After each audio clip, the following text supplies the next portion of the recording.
Добро пожаловать в мой канал. La mise en examen de Nordal Lelandais dans la disparition de Maëlys et pour l'assassinat du militaire Arthur Noyer a élargi le faisceau des recherches à d'autres affaires dans une partie du sud-est de la France. D'après une information de BFM TV, la justice se serait penchée sur une éventuelle implication du suspect dans les disparitions de deux adolescents dans le Gard, celle de Lucas Tronche en 2015 et celle d'Antoine Zoya en 2016. La juge d'instruction en charge de l'affaire de la disparition de Lucas Tronche à Bagnols-sur-Cèze aurait réclamé de nouvelles investigations, portant notamment sur Nordal Lelandais.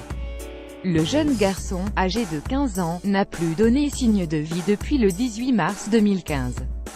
Toute vérification, quelle qu'elle soit, va dans le sens de la recherche d'éléments sur ce qui a pu arriver au jeune Lucas.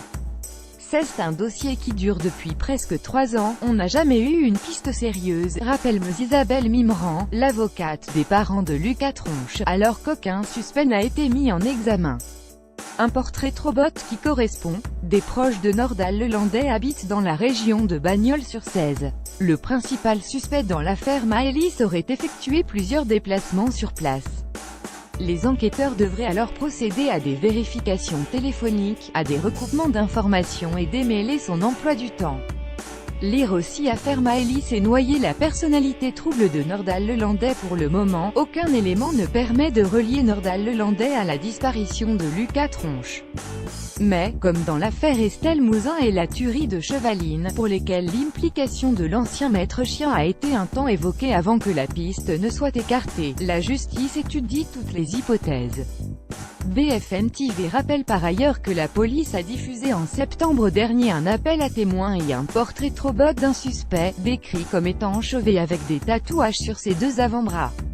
Un corbeau a envoyé des lettres anonymes. Il y a eu un corbeau qui a envoyé des lettres anonymes. Il y a eu potentiellement une vidéo de surveillance qui aurait capté un Lucas mais sans que l'on puisse retrouver les bandes, indique à BFM TV Quentin Chay, chargé de la communication du Centre français de protection de l'enfance.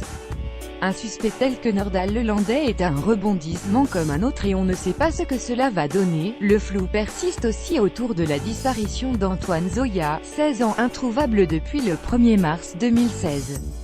L'adolescent a disparu à Clarensac, près de Nîmes dans le Gard, alors qu'il était parti faire une course au bureau de tabac près de son domicile.